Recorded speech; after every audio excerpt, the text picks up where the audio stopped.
Hey guys, what's up? Unrested here, just out here at the park with my kids again, juggling a little bit. And I thought today I would answer a question that I had for a JFAQ actually from a Japanese viewer, which is great. I like it that I'm getting more of an international crowd recently. I notice I'm starting to get near as many Japanese people watching the channel as Westerns. Westerns? Westerners. That's better. So, it's a good question too, and it's one that's been a topic in the news very recently, and that is the bases in Okinawa. Um, this is a touchy subject because it really can affect the spectrum of American and Japanese viewers. There are very different sides people take on this, and there's many reasons why. It's not a simple black and white issue. It's really something you've got to dissect. So let's take a look into it. First of all, why has it been in the news recently? Well, sadly, a young girl, I believe she was 20 or 21 years old, was raped and then murdered by it said a person employed by the Okinawa military base, but it did not say whether or not he was a soldier. I shouldn't say soldier, he could be really any part of the military. But if he was employed as part of the actual military or an outside employed civilian, sometimes it does happen. Sometimes, it's already getting complicated. So sometimes people will actually get employed from America without having any connection to the military, without having done service, but sometimes they'll have done service in Japan, leave the military, stay in Japan, but then get hired back again. I have friends who do that too. I even have one friend, Reynolds Air. He actually lived in Japan, went back to America, got hired by the military, and then came back to Japan because they put him in Japan, in Okinawa, in the military. So there's even those cases too. So there's a lot of different cases as to why people are working for the military. The base in Okinawa, a lot of people say the base in Okinawa, but there is, I think, something like 23 different bases there. It's a lot. It's not just one base. They always say, we want to get rid of the base there because of things like what was just in the news, where this young girl was raped and killed by someone employed by the military.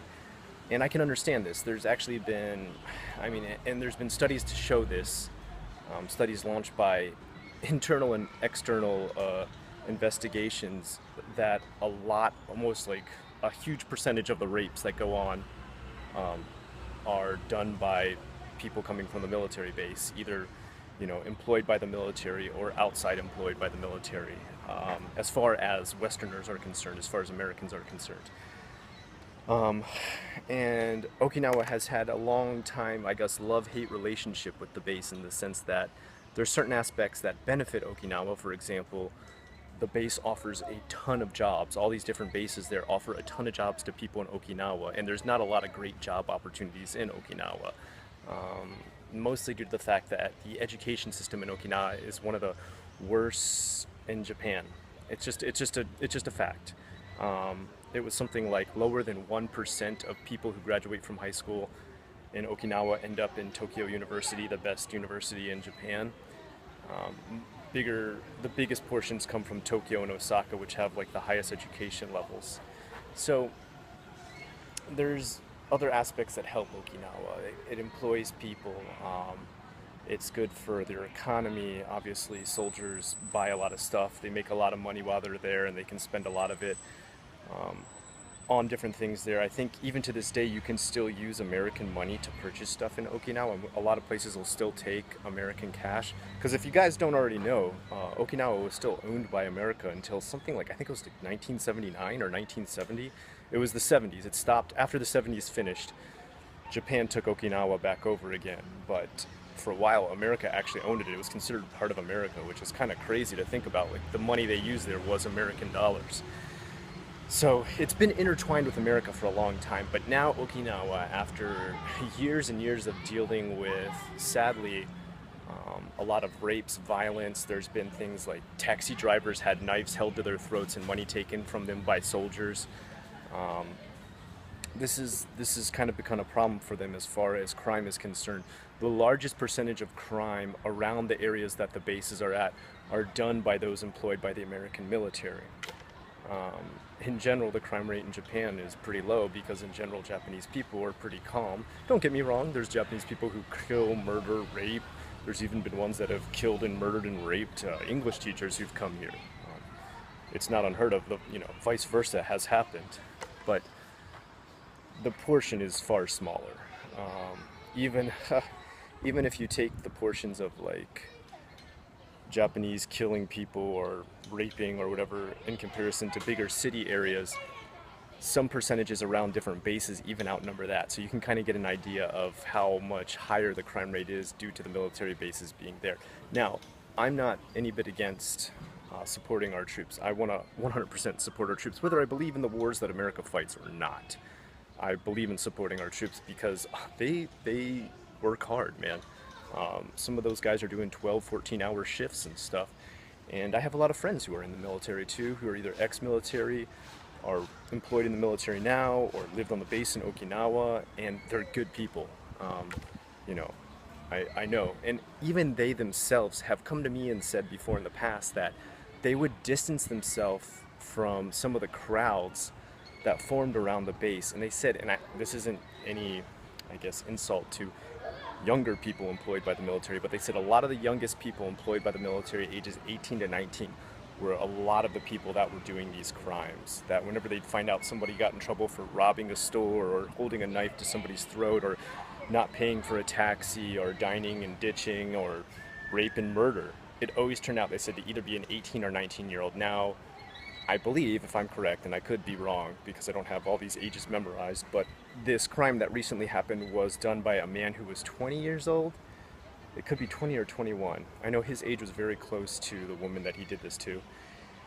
And sadly, I mean, this is kind of pushing them over the edge there in Okinawa. They want those bases removed. And I can understand why. And I don't have any kind of good solution made up in my mind. I've actually really thought about this quite a bit. I'm like, well, what if they only had some of the bases removed or the worst bases removed? But it doesn't work like that. That's not how the military works. They don't just, take out a few things here or there. It's got to be this huge structural change that I don't even know the inner workings that go into it. So, on top of it, some parts of Japan like the military base being there because it offers protection. You constantly have the psycho neighbor of North Korea threatening Japan with everything from bomb tests to launching missiles. Even if they are duds, it's scary. They are crazy. So it's like you've got a police officer living next to you that sometimes strays between going crazy and totally protecting you, while you have another neighbor on the other side of that police officer who's totally nuts, is always crazy and might attack you at any moment. And what do you do with that police officer in between? Do you try to call his department and get him to remove from your apartment complex, or do you keep them there protecting you between as a border, as a kind of shield between you and that even crazier neighbor on the other side? It's such a difficult situation, right? So let me break it down for you. You've got jobs that they offer people who live in Okinawa. They've got multiple bases throughout Okinawa which offer a huge support to Okinawa's economy. They also offer protection to the people of Japan. Those are the positives. The negatives are they increase crime in the area. They increase rapes and murders and assaults and theft. It's just a known fact. If you don't believe anything I'm saying, just Google statistics for Okinawa crime statistics around the bases. You'll get your facts right away. And there's been ones, like I said, done by external sources, and I mean external to even Japan. Like outside American companies have come in and done, consensus reports and stuff like that, finding out the statistics. There's even a very famous woman there right now who was actually a gaijin who was raped by a person from the military while being near the base. And after that happened to her, she went on kind of a life mission of tracking rapes around the base. And she found that rapes around the base are just so incredibly high compared to the rest of Japan. It's insane. So, like I said, outside sources have done tests on this. It's not like an indigenous test only that's some people might think is partial to the Japanese. So I guess what I would say today, my question to you is, what kind of solutions could you think of for reducing crime, or should the bases just totally be removed? Should they rip everything out of there? And in that sense, what should they do about protection? What should they do about all the different jobs that they lose? The people from Okinawa who are employed at those jobs, what should they do? Because it's gonna make a massive raise in unemployment. They employ literally thousands and thousands of people in Okinawa. It's a huge source of income for a lot of people. So what are your thoughts? Like, what are some stuff that the American military could do to curb violence, to curb crime coming from their own base? What kind of stuff could they do that would help out? And what are your suggestions? On top of that, I'd like to just take one other second. I got kind of a question for any of you. Got this weird thing kind of go on near my house, and if you don't want to hear about this, it's just kind of a personal thing going on. You can just end the video here. I'm unrested. This is JFAQ. Bye. See ya. But I got this kind of weird thing going on at the house, where next to my house there is a house that was being built. These old people live there. They save their money for a long time. This usually happens a lot in Japan. They save their money for a long time. They have their old house torn down and a new house built. And I've seen this done a lot all around Japan, because they're saving their whole life savings. They want to finally update their house and have a nice retirement home. They had it torn down. They had a new house start to be built, and halfway through they just stopped building the house. And I thought maybe one of them got sick or something like that, but no, it's definitely not that situation, because I would see both of the old people come and visit the house each day to see how the progress was going. They were both fine. They both look healthy, I mean, as far as I know. And then suddenly, halfway through building the house, they stopped. They left the house alone for 3 months. You just got like kind of the skeleton of the house, the beams and everything set up. And then now the last couple of days they've been tearing it back down, and they're not going to build it back up again. And it's been like insanely loud. Like, I'm sure I've never complained about it, because I just understand, I'm like, it's construction workers, like, what can they do? They got to use their tools. But I could see other old people and stuff complaining, the police showing up and everything. And it's kind of odd that they would be doing all this, tearing it back down, and now they're just going to rip it all out of there and get rid of it. And I don't know why. Did they run out of money? Because I know for my own personal refurbishing of a place, sorry, I got a plane flying overhead, killing the sound on this video. I know from refurbishing my own place, you have to get the loans and the money from the bank before you do any of that stuff, so you have the money. I suppose you could have a problem with you're starting to pay it back already after you got the loan to get things rebuilt, and you don't have that money to pay it back, but those payments come in very small increments, where definitely you would have made sure you could at least make those minimum payments beforehand. So it's just very strange. If any of you have ever had this happen around your house in Japan, or something similar of how things work with construction and rebuilding of a house in America that is similar to this, can you let me know, like, what's up? Like, why would they suddenly tear down their house, which is, I understand they want to make a new one, they start to make a new one, they stop halfway, and then they tear that one down, and they're not restarting again. I thought like maybe they got something wrong with building it, but it doesn't seem to be that either. Anyway, guys, just a little dip into my own personal life there at the end. I hope you didn't mind that. I'm unrested with the questions you requested. This is JFAQ, Japan's frequently asked questions. Have a good one.